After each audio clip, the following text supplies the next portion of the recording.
I came home at 9:40 p.m. and my key didn't work. Not jammed, not broken, replaced. I knocked on my own door, and my mother-in-law opened it, wearing my robe. Then she said something I'll never forget. "You should have called before coming home." That's when it hit me. Someone had decided this wasn't my house anymore. The key didn't turn. Not a soft jam, not the kind you fix with a little pressure and a sigh. It stopped. Cold, final, like it didn't belong there anymore. I stood on my front porch, rain tapping against the hood of my coat, staring at the lock like it had just betrayed me. Seattle rain has a way of getting into everything. Your hair, your shoes, your thoughts. Tonight it felt louder. I tried again, slower this time. Slide in, turn, nothing. I pulled the key out and looked at it like maybe it had changed shape without telling me. Same scratches, same tiny bend near the top from when I dropped it in the driveway 2 years ago. This was my key. This was my door, so why wouldn't it open? I checked the house number, twice. The porch light flickered the way it always did, the one I kept meaning to fix. The welcome mat I bought on sale last spring still sat crooked, one corner curled up from too much rain. Everything looked right, except the part where I couldn't get inside. I reached into my bag, grabbed my phone, and called Daniel. It rang, and rang, no answer. I let out a breath I didn't realize I'd been holding and knocked. Light at first, then harder. The sound echoed through the door, dull and heavy, like knocking on something that didn't want you back. "Daniel?" I called out. Nothing. I knocked again, louder. My heartbeat picked up, not fast, just off. Like something underneath the surface was shifting and I hadn't caught up yet. Then I heard movement, footsteps, slow, unhurried. The lock clicked, the door opened, and for a second, my brain refused to process what I was seeing.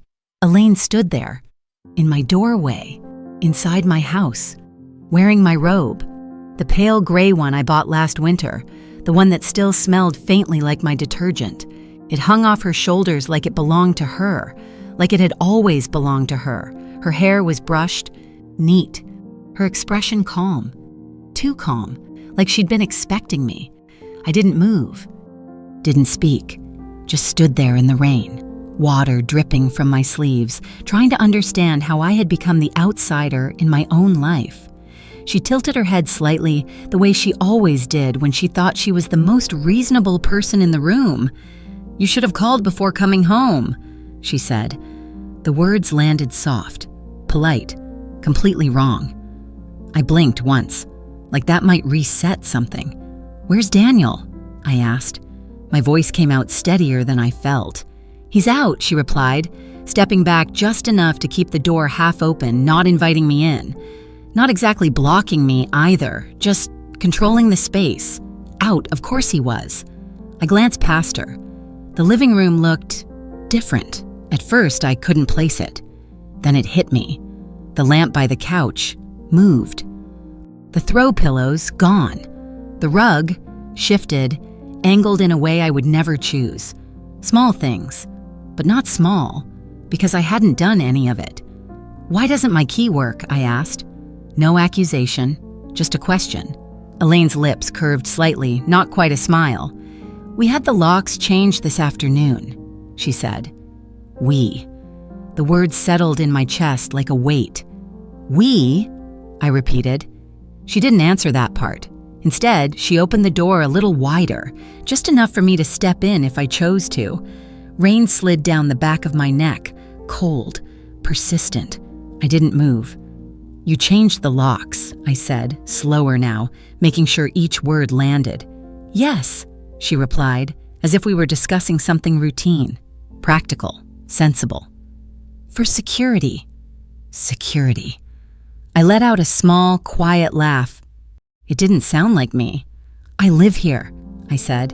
Another pause, another tilt of her head. "Well," she said gently, "things needed to be adjusted." Adjusted. Like I was the inconvenience. Like my life had been slightly out of place and she'd just corrected it. I looked at the door frame, the pane I chose, the tiny chip near the bottom from when I moved in my first piece of furniture. I remembered signing the papers, remembered the first night I slept here on the floor because I didn't have a bed yet. This house wasn't just walls, it was mine. And somehow, standing there in the rain, I felt like I needed permission to enter it. "Move," I said. Quiet, clear. For a second, she didn't. Then she stepped aside. I walked in. The air felt wrong, different, rearranged, not just the furniture, the space itself. I set my bag down slowly, eyes scanning the room, taking in every change I hadn't approved, every detail that had been touched without me. Behind me, the door clicked shut. That sound echoed louder than it should have, like something final. I turned back to her. "You changed the locks," I said again. This time, it wasn't a question. It was the beginning of something else. Something I couldn't undo, not anymore. Not after this. Not after realizing that somewhere between letting her stay a few days and standing here now, I had lost control of my own home. And maybe my marriage with it. The rain kept falling outside. Inside, everything had already shifted. I just hadn't caught up. Until now. I didn't always feel like a stranger in my own house. There was a time when everything here made sense, when every corner had a reason, when every object meant something. I bought this place at 28, not because I had to, because I wanted to prove I could. The market wasn't easy, even back then. Seattle was already expensive, already competitive. I remember sitting in my car outside the bank after signing the papers, staring at my hands on the steering wheel. They were shaking, not from fear, from the weight of it. This house wasn't just a purchase. It was proof. Proof that I could build something on my own, that I didn't need to wait for permission. The first night, I didn't even have a bed, just a blanket, a pillow, and a half-unpacked box of kitchen supplies. I slept on the floor in the living room, staring at the ceiling, listening to the quiet. It felt solid, like nothing could take it away. Then I met Daniel. We didn't fall into chaos. We fell into something easy. Coffee turned into dinners. Dinners turned into weekends. And eventually, he started staying over more than he left. When we got married, it made sense for him to move in. It was practical, logical. We didn't argue about ownership, not really. I kept paying the mortgage. We split everything else. He called it our home. I let him, because at the time it felt right. But there was always a small shift whenever Elaine came over. It was subtle, the kind of thing you could ignore if you wanted to. And I did. The first time she visited after the wedding, she walked in, looked around slowly, and said, "It's a nice place for Daniel. Not for us. Not for me. For him." I remember laughing it off. "She means well," Daniel said later, shrugging as he opened a beer. That became his default answer, every comment, every look. She means well. But Elaine never asked where things were. She just moved them. The spice rack I organized alphabetically, rearranged. The dish towels I kept folded in thirds, refolded her way. The throw blanket on the couch, gone, replaced with one she brought over because it matched better. Small things, always small, never enough to justify a fight. That was the problem. One night, she stood in the kitchen watching me cook, arms crossed, eyes sharp in that quiet way of hers. "You work a lot," she said. I nodded, not looking up. "Yeah, comes with the job." She hummed, like she was considering something. "A home needs presence," she added. I paused, knife still in my hand. "I'm here now," I said. "That's not what I meant." Of course it wasn't. Later that night, I brought it up to Daniel. "She thinks I don't take care of the house," I said. He didn't even look up from his phone. "She's old school, Meg. Don't read into it." Don't read into it. I heard that a lot. So I stopped reading into things. Stopped questioning why she always referred to it as Daniel's place. Stopped noticing how she'd walk through the house like she was inspecting it. Stopped asking why I felt off whenever she was around. It was easier that way, cleaner, no conflict, no tension, just small adjustments, small compromises, small silences, until they weren't small anymore. Until one evening, standing in the kitchen, Daniel said something that should have mattered more than it did at the time. Mom might need a place to stay for a few days. A few days. That's all it was supposed to be. I remember wiping my hands on a towel, thinking about it for maybe 2 seconds before nodding. Yeah, of course, I said, because that's what you do. You make space. You adjust. You don't make things into a problem. Daniel smiled, relieved. Thank you, he said. It won't be long. I believed him. That was my second mistake. Elaine arrived 2 days later. Not with a small bag, not with a weekend suitcase. 3 large pieces of luggage rolled across my hardwood floors like they had somewhere permanent to be. I watched her bring them in one by one. Something in my chest tightened. Just slightly, not enough to name. Not yet. She set her purse down on the kitchen counter, my counter, looked around and smiled. It's good to be here, she said. I forced a smile back. Yeah, I replied. Of course. Because at that moment, I still thought I was welcoming a guest. I didn't realize I was handing over space, piece by piece, without even noticing it. The first 3 days felt normal, or at least normal enough to ignore. Elaine stayed in the guest room, kept her door closed, said thank you when I made coffee in the morning. If you looked at it from the outside, it would have seemed polite, temporary, manageable. That word mattered more than I realized. On day 4, I noticed the coffee mugs were in a different cabinet. Not a big deal.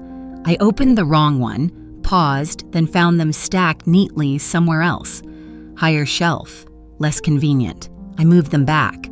The next morning they were moved again. I didn't say anything. That became a pattern. Small changes, small corrections, like the house was being edited. By day 6, the kitchen didn't feel like mine anymore. Not entirely. I'd reach for something and hesitate, second guess where it should be. It's strange how quickly familiarity can slip. One afternoon, I came home earlier than usual. The house was quiet, too quiet. I walked into the living room and stopped. The couch had been shifted closer to the wall, the coffee table angled differently. The lamp, my lamp, moved to the opposite side. It wasn't messy. It was intentional, designed, just not by me. Elaine was standing near the window, adjusting the curtains. She didn't look surprised to see me. I opened up the space, she said, like she'd been waiting to explain. I set my bag down slowly. You moved everything, I replied. She smiled lightly. It flows better this way. Flows.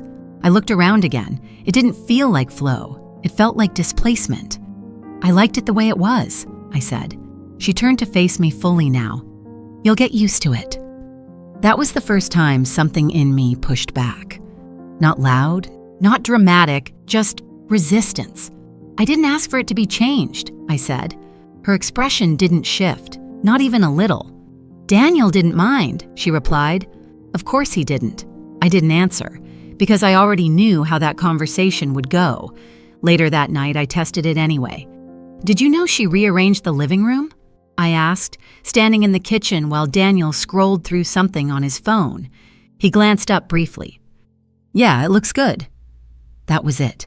No pause, no question, no concern. It's not about how it looks, I said. He sighed like I'd made something simple complicated. She's just trying to help, Meg. Help. The word echoed the same way security would later. Reasonable, harmless, completely wrong. By the second week, it wasn't just furniture, it was routines. Dinner started happening at a specific time, 6 sharp. If I came home at 6:15, food was already plated. Not for me, for them. Elaine would sit at the table, posture straight, hands folded, waiting. You're late, she said once. Not accusing, just stating it like fact. I had a meeting, I replied. A home should come first, she said. I laughed a little, thinking she was joking. She wasn't. Daniel didn't say anything. He just kept eating. That silence started to feel louder than anything she said. A few days later, I left a dish in the sink overnight. I was tired. It didn't seem like a big deal. The next morning, it was gone. Not washed. Gone. I checked the dishwasher, the cabinets, nothing. Finally, I asked, "Where's the bowl I used last night?" Elaine looked up from the counter. "I threw it out." I blinked. "You threw it out?" "It was chipped," she said calmly. "We don't keep damaged things." "We." There it was again. "It was my bowl," I said. "It was clutter," she corrected. Something inside me tightened, still not snapping, but close. That night, I stood in the hallway outside the guest room. Her door was open. Inside, her clothes were no longer in suitcases. They were in the dresser, hanging in the closet, organized, settled, not temporary, not even pretending to be. I stepped back slowly. The realization didn't hit all at once. It built, piece by piece, like everything else she'd done. This wasn't a visit. It wasn't a few days. It wasn't even a misunderstanding. It was a shift, a quiet takeover. And the worst part, I hadn't stopped it. Not once. Not when the mugs moved. Not when the couch shifted. Not when my space started shrinking around me. I walked into the bedroom. Daniel was already in bed, half asleep. "Is she planning on leaving?" I asked. He didn't open his eyes. "Eventually," he murmured. "Eventually." I stood there in the dim light, listening to his breathing even out again. That word didn't feel like a timeline. It felt like a delay. A way to avoid saying the truth out loud. I looked around the room, the only space that still felt untouched. For now. And for the first time, a thought settled in my mind that I couldn't push away.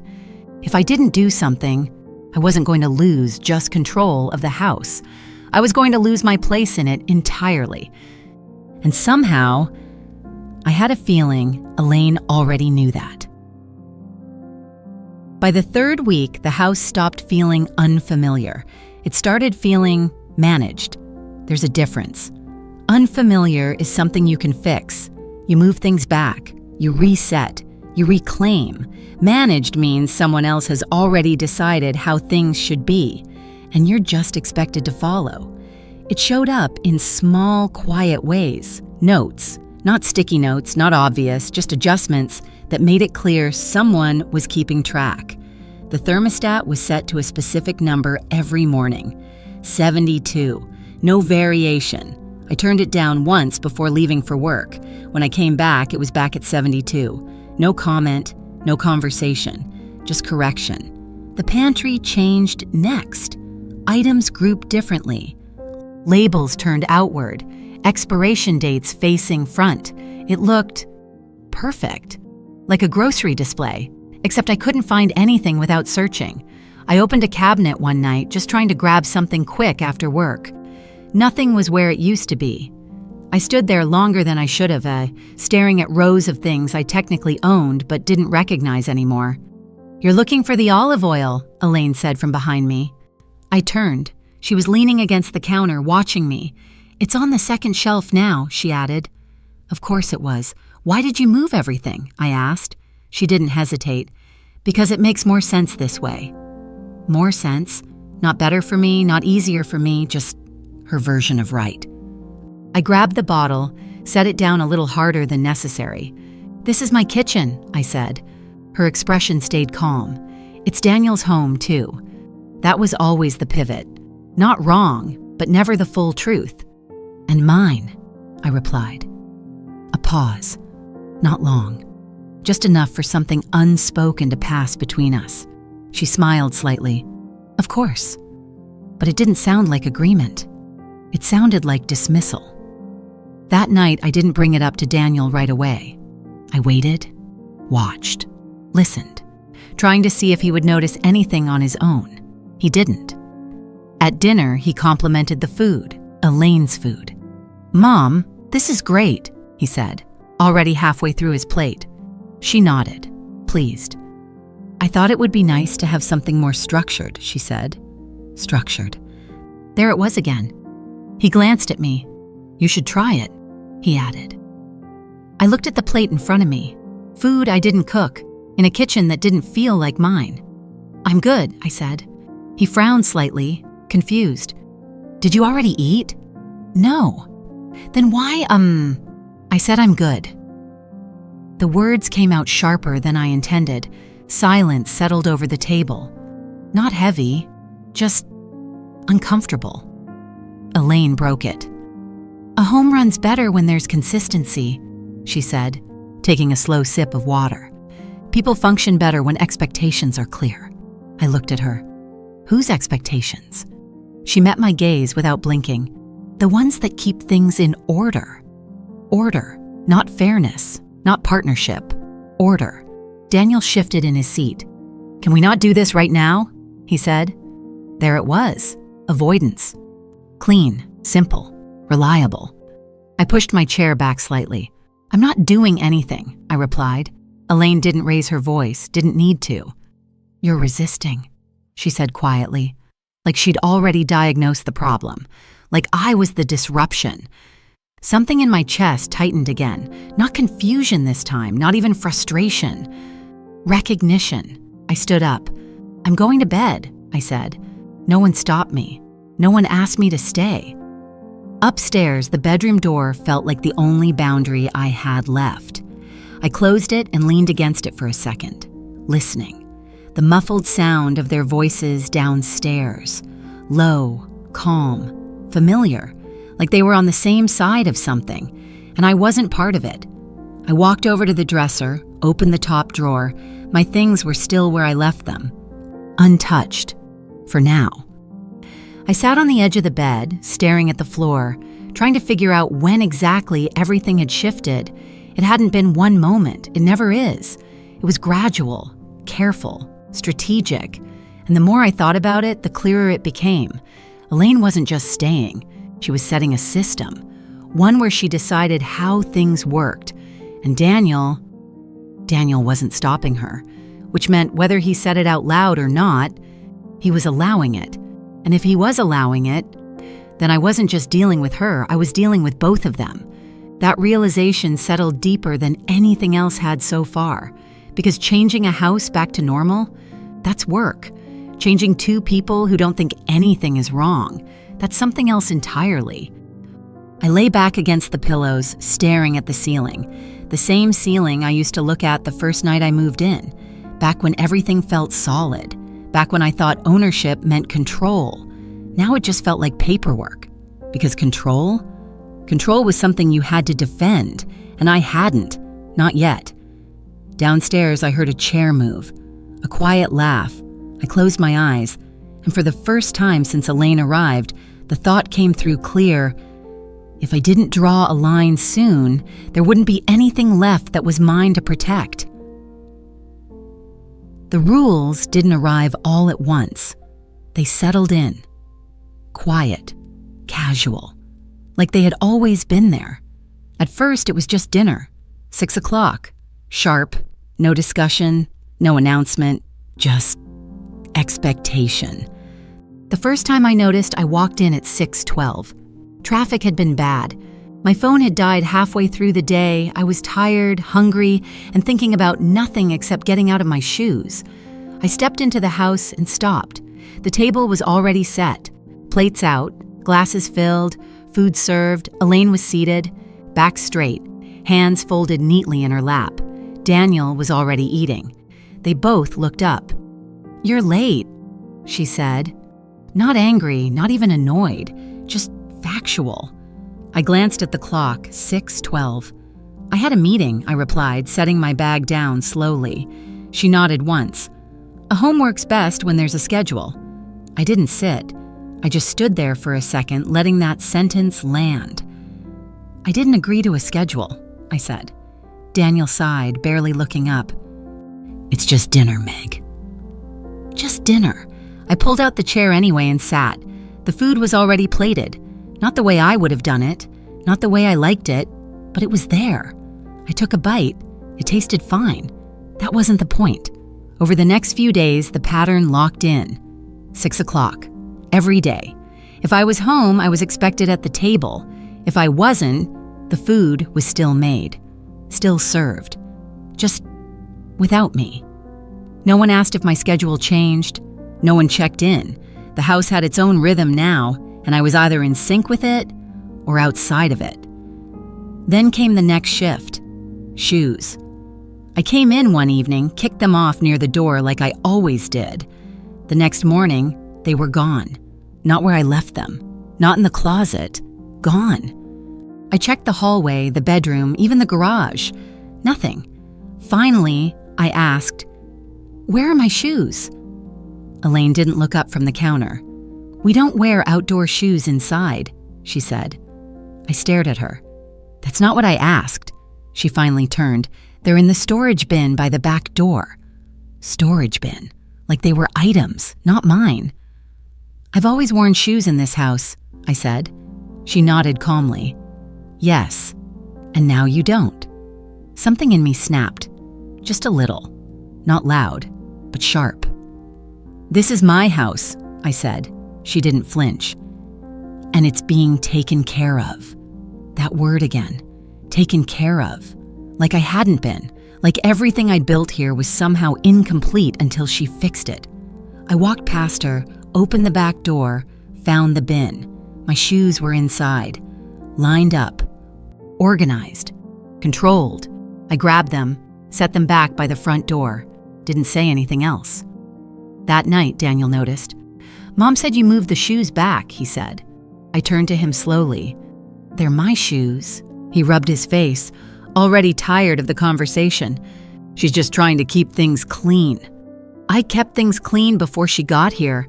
He hesitated, just for a second, and in that second, I saw it.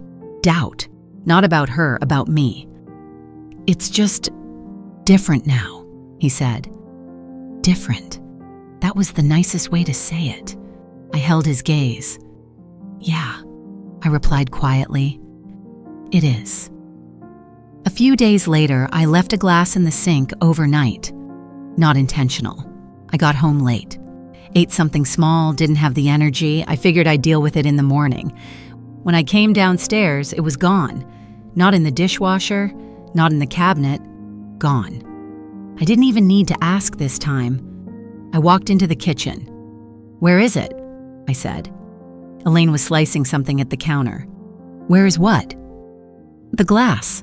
She didn't pause. "It was cracked." "It wasn't." "It would have been," she corrected. I let out a breath. "So you threw it away?" "Yes." Just like that. No hesitation. No acknowledgement that it wasn't hers to decide. I leaned against the counter, looking at her. "You don't get to decide what stays and what goes in this house." She finally stopped moving, turned, met my eyes. "If something doesn't meet the standard," she said evenly, "it doesn't stay." Standard, not preference, not choice. Standard. "And who decides that?" I asked. A beat. "Then, I do." There it was. Not hidden anymore, not softened. Clear, direct, final. I nodded slowly, not agreeing, just registering it. Upstairs, I could hear Daniel moving around, going about his routine, unaware, or choosing to be. I pushed off the counter, walked out of the kitchen without another word, because for the first time since this started, I wasn't confused anymore. I wasn't trying to figure out what was happening. I knew. This wasn't about help, or adjustment, or temporary inconvenience. This was control, and it had been building piece by piece until it reached the point where she could stand in my kitchen, look me in the eye, and tell me she set the standard. And the worst part? She believed it, because no one had told her otherwise. Not once, especially not him. I walked into the bedroom and closed the door behind me. The space still felt mine, but thinner, like the walls had moved just slightly closer. And for the first time, I didn't just feel pushed out, I felt replaced. Not completely, not yet, but enough to understand what was coming next if I didn't stop it. I found out about the key by accident. That's how most things happen when no one thinks you deserve to be told. It was a Tuesday morning. I was already running late. Coffee in one hand, laptop bag slipping off my shoulder, trying to get out the door without forgetting something important. I reached for my keys. They weren't on the hook, not unusual. I'm human. I checked the counter, the table, my bag, nothing. "Have you seen my keys?" I called out. Daniel was in the living room tying his shoes. "No," he said. "Check the kitchen." I had. I turned back toward the hallway, and that's when I saw her, Elaine, standing at the back door, holding a set of keys. Not mine, a different set, shiny, new. She noticed me looking. For a second, neither of us spoke. Then she lifted them slightly. "I had a copy made," she said, like she was mentioning the weather. I felt something drop in my chest. Slow, heavy. "A copy of what?" I asked, even though I already knew. She gave a small, patient smile. "The house key." Of course it was. I set my coffee down carefully. "When?" I asked. "Yesterday," she said. "It's easier this way." Easier. The word barely registered anymore. I nodded once. "Did you ask me?" She didn't answer right away. Didn't need to. Her silence said everything. From the living room, Daniel's voice came in. "It's not a big deal, Meg." I turned. He stood there like nothing had shifted, like this was normal, like I was the one about to make it a problem. I looked back at Elaine, then at the keys in her hand, then at him. "You gave her access to my house," I said. "Our house," he corrected. That word again. Our. I let out a small breath. "She didn't ask me," I said. "She doesn't need to ask," he replied. There it was, clearer than anything else so far. "She's family." I stared at him. The sentence hung in the air for a second, and then it hit. Sharp, immediate. "So am I." He blinked, like that hadn't occurred to him, like the comparison didn't land the way it did for me. "That's different," he said. Different. I waited. He didn't explain, because he didn't have to. Not in his mind. I nodded slowly. "Yeah," I said. "It is." Silence settled in, not loud but final. Elaine set the keys down on the counter between us, neatly, deliberately, like she was placing something where it belonged. "This isn't about exclusion," she said. "It's about function." Function. Like the house was a system, like I was just a part that hadn't adjusted yet. "I don't need help functioning in my own home," I replied. She tilted her head. "You're not here enough to manage it properly." That landed harder than I expected. Not because it was true, because she believed it was. I turned to Daniel. "Are you okay with this?" I asked. This time I didn't soften it, didn't make it easy for him to avoid. He hesitated. Just long enough. And that hesitation said more than anything else. "I think she's trying to make things better," he said. Better? For who? I didn't ask, because I already knew the answer wouldn't include me. I picked up my bag, found my spare key in the side pocket, slipped it into my hand, still mine. For now. "I'm leaving," I said. No one stopped me. No one asked if I was okay. I walked out the front door, closed it behind me, and stood there for a second, staring at the handle, at the lock, at the space that had once felt secure. Something had changed, not just inside the house, inside me. Because that moment, that sentence, "She's family," it shifted everything. Not loudly, not dramatically, just enough. Enough to understand where I stood. Not first, not equal, not even protected. I got in my car, hands tight on the wheel, sat there longer than I needed to, thinking, replaying it, every word, every pause, every look. And for the first time, I didn't try to explain it away, didn't soften it, didn't tell myself it wasn't what it felt like. It was exactly what it felt like. A line had been drawn, not by me, but I could see it now, clear, defined, unavoidable. and I was standing on the wrong side of it. I started the engine, pulled out of the driveway, rain beginning again, light against the windshield, Seattle doing what it always does, steady, unchanging, unlike everything else. As I drove, one thought stayed with me. Not loud, not panicked, just certain. If she had a key, then I didn't just have a guest anymore. I had someone who could come and go, like the house was hers. And if Daniel was okay with that, then I wasn't just losing control. I was being replaced, one decision at a time. And I had a feeling that was only the beginning. I left for 48 hours. That's all it was supposed to be. A quick work trip. 2 days, one night in a hotel, meetings, reports back home before anything had time to shift. I packed light, laptop, charger, a change of clothes. Nothing dramatic, nothing final. I stood in the doorway that morning, keys in hand, scanning the house out of habit. Everything looked in place. Too in place. The couch still angled the way I didn't like. The kitchen too organized to feel lived in. The air. Controlled. Elaine was already up. Of course she was. Coffee brewed, dishes done, lights on. She didn't ask where I was going. Daniel did. "Flight's at 10?" he said, glancing up from his phone. "Yeah." "How long?" "Back tomorrow night." He nodded. "That's fine. That's fine. Not, I'll miss you. Not, call me when you land. Just approval." I picked up my bag. "I'll text when I get there," I said. He gave a small thumbs up without looking. Elaine stepped into the hallway as I reached for the door. "Safe travels," she said. Polite, measured, like I was a visitor passing through. "Thanks," I replied, and then I left. The flight was uneventful. The hotel was clean, quiet, predictable. For the first time in weeks, nothing had been moved without my permission. Nothing had been adjusted. I set my bag down on the chair and stood in the middle of the room for a second. Stillness. Real stillness. It felt strange. That night, I ordered takeout. Ate on the bed, left the container on the table. No one corrected it.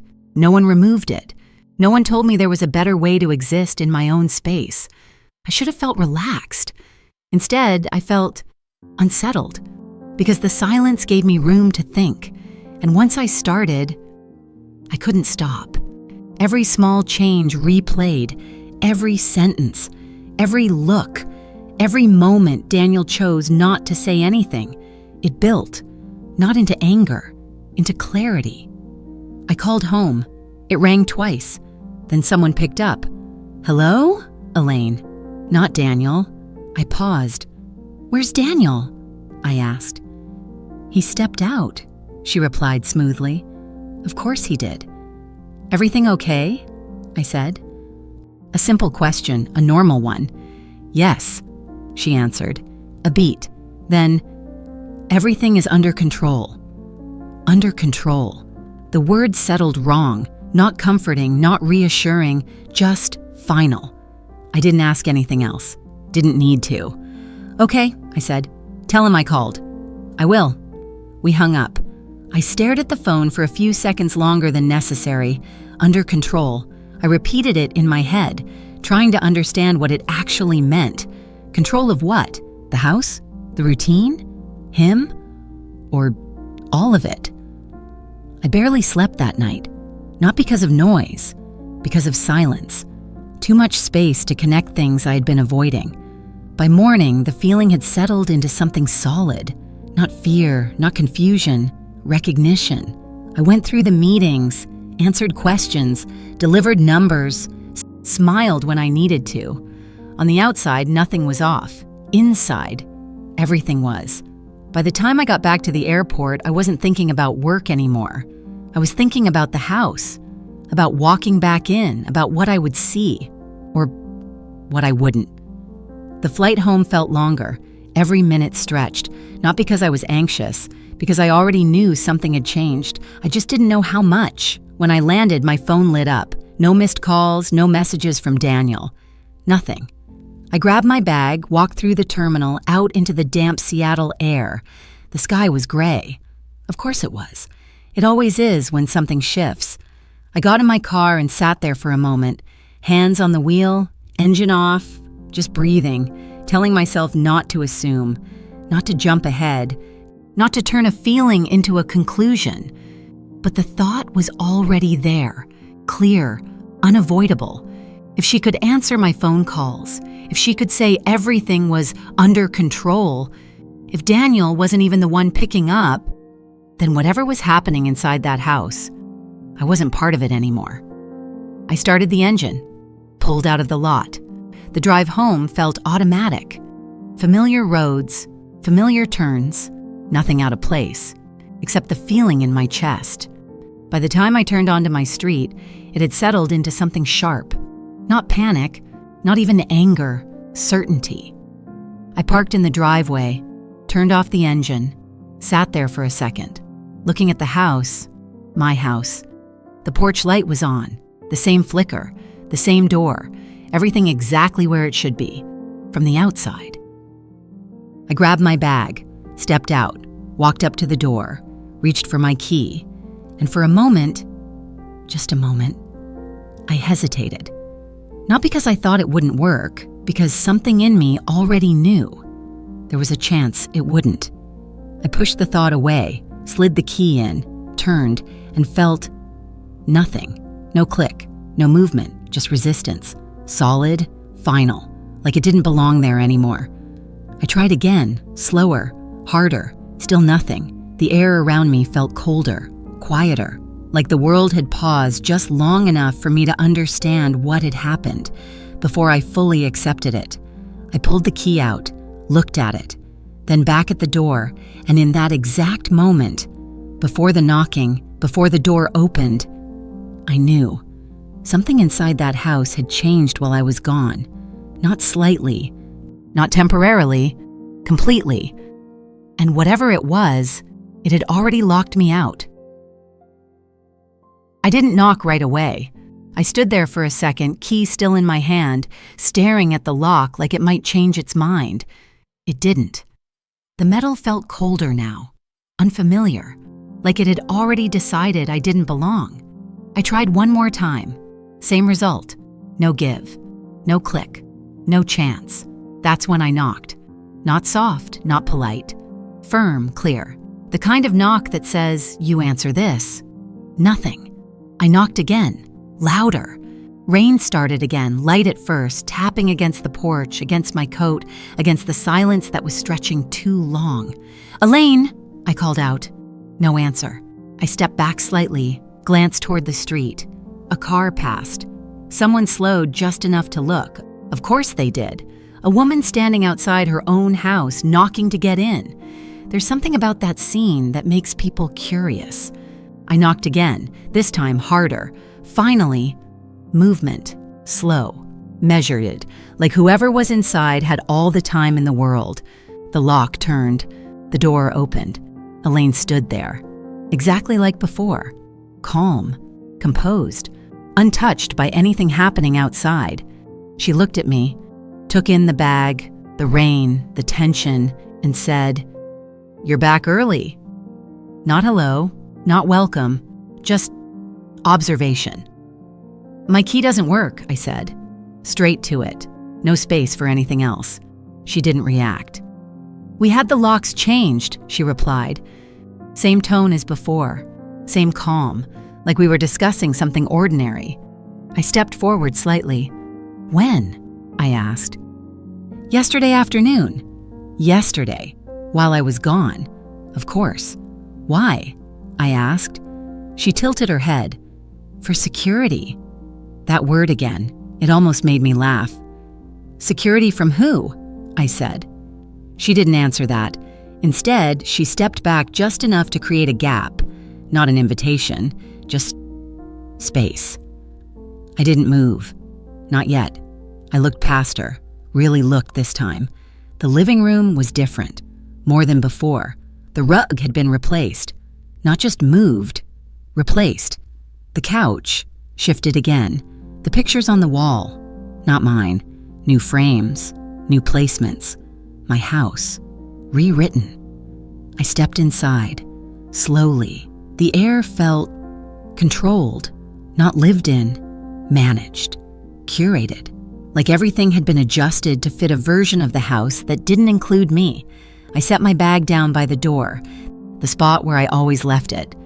Except now, there was a small table there, not mine. I moved my bag to the floor. Elaine closed the door behind me.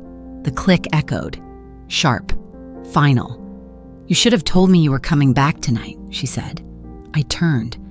"I live here," I replied. She held my gaze. "Yes," she said, "but things have changed." There it was. Not hidden. Not softened. Said out loud. "What does that mean?" I asked. "It means the house is being handled differently now." Handled. Like it was a project.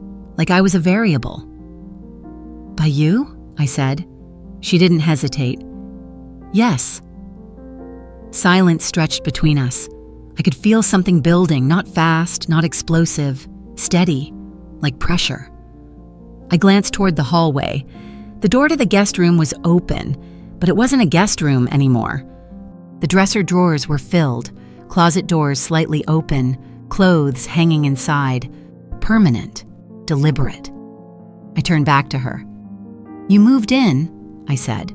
She didn't correct me, didn't deny it. She just watched me, waiting. For what? I wasn't sure. Approval, acceptance, compliance? "Where's Daniel?" I asked. "At the store," she said. Of course he was. Always just not here when it mattered.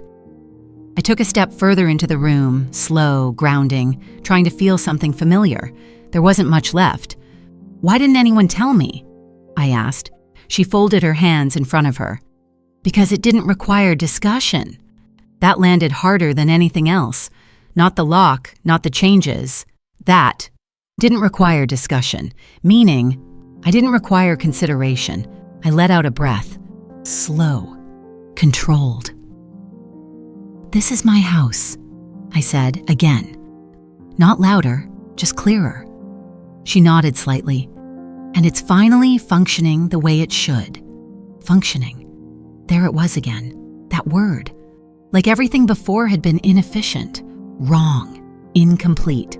I looked around one more time, taking it in. Every shift, every decision made without me, every inch of space that no longer felt like mine. And then something clicked. Not the lock, something else. Inside. Because for the first time since this started, I stopped reacting. Stopped questioning. Stopped trying to understand her logic. I didn't need to. I understood enough. This wasn't temporary. This wasn't misunderstanding. This wasn't help. This was control. And it had reached a point where I was standing in my own living room, being told it didn't require my input. I turned toward the door, reached for my phone, scrolled, found a number. Elaine watched me. "What are you doing?"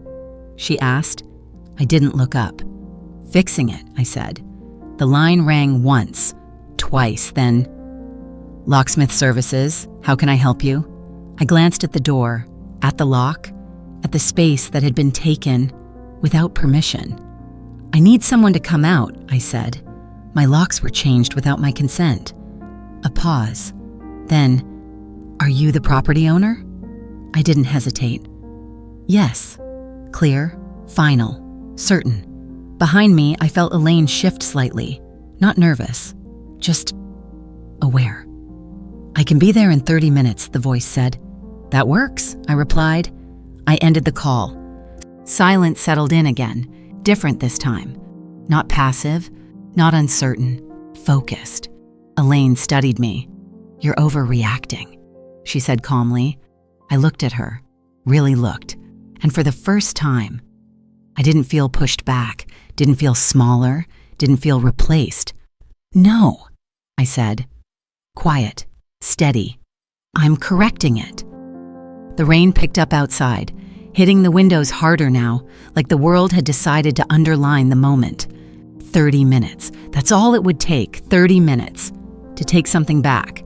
And this time, I wasn't going to hesitate. The locksmith arrived in 28 minutes. I know because I counted. Not pacing, not checking the clock over and over, just aware of every second, of every shift in the air, of Elaine moving through the house like nothing had changed, like everything was still under her control. She didn't try to stop me, didn't argue, didn't raise her voice. She just watched, like she was waiting for me to realize I was making a mistake. I wasn't. When the knock came, it was sharp, professional. I opened the door before it echoed a second time. A man stood there in a dark jacket, tool bag in hand. "Locksmith," he said. I stepped aside. "Come in." He walked past me, eyes already scanning the lock, the door frame, the setup. "Which lock was changed?" he asked. "This one," I said. He nodded, crouched down, examined it. "Do you have proof of ownership?" he asked without looking up. I was ready. I pulled out my phone, opened the document, property deed, my name, only mine. I handed it to him. He glanced at it, then at me. "You're the owner?" "Yes." He nodded once. That was all it took. No hesitation, no debate, just fact. Behind us, I could feel Elaine's presence, still, watching. "This lock was replaced recently," he said, standing up. "Not original." "I know," I replied. He reached into his bag. Tools shifted, metal clicked. "Do you want it rekeyed or replaced entirely?" "Replaced." No pause, no second thought.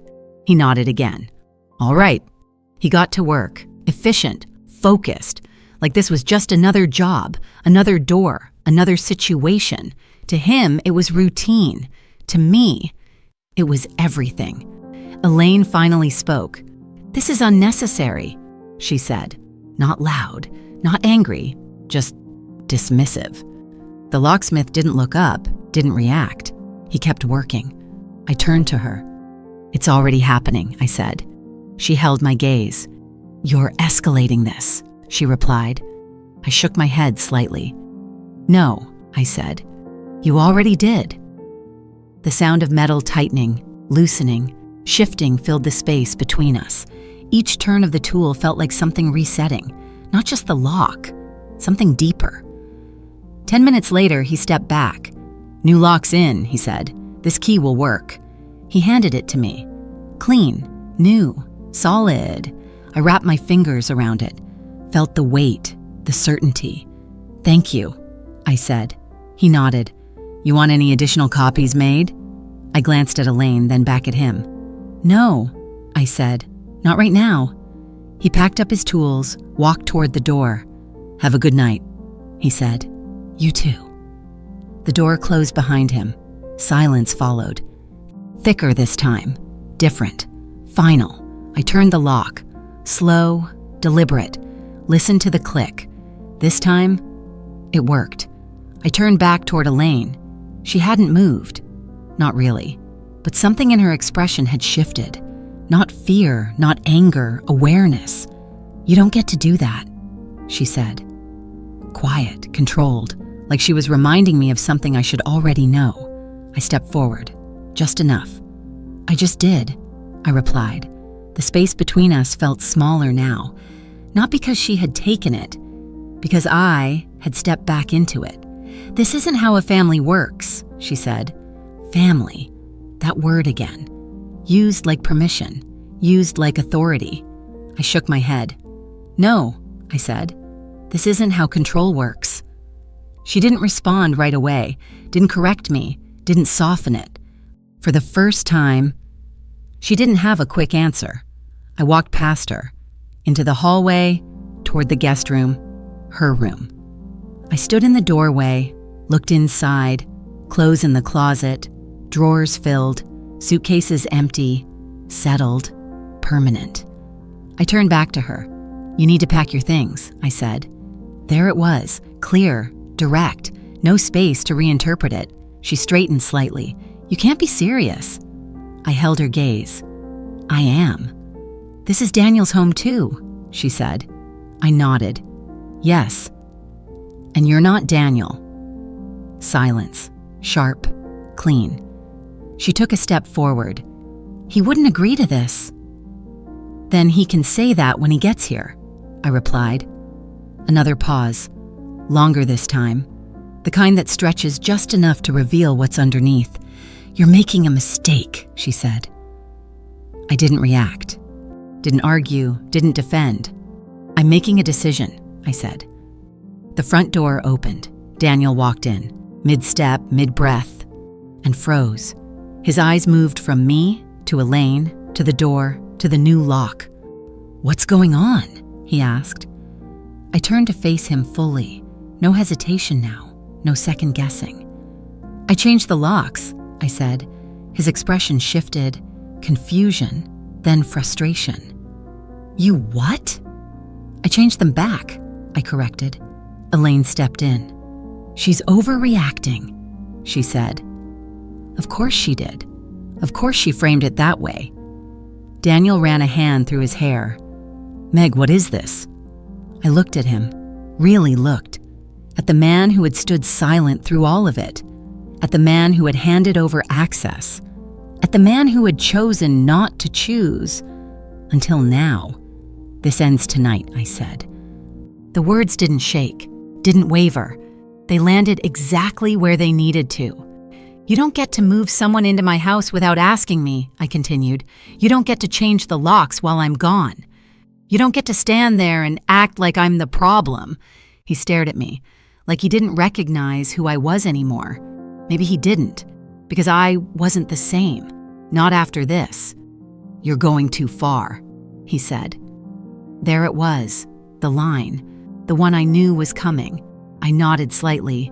No, I said. I finally went far enough. Silence filled the room, heavy, certain, unavoidable. I glanced at the hallway, then back at him. She's leaving, I said. No anger, no emotion, just fact. He looked at Elaine, then back at me. You can't just...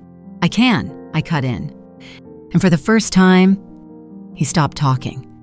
Because something in my voice, something in the way I stood there, told him this wasn't a discussion anymore. This wasn't something he could smooth over, or delay, or ignore. It was happening, right now, and he had to decide where he stood. I didn't move, didn't push, didn't fill the silence. I just waited, because this time, I wasn't the one standing outside the door, and I wasn't asking to be let back in. I had already taken my place, and I wasn't giving it up again. I didn't lose my home that night. I took it back. And sometimes the hardest part isn't walking away. It's finally deciding where you stand. So tell me, would you have done the same? Or did I go too far? Comment your answer below.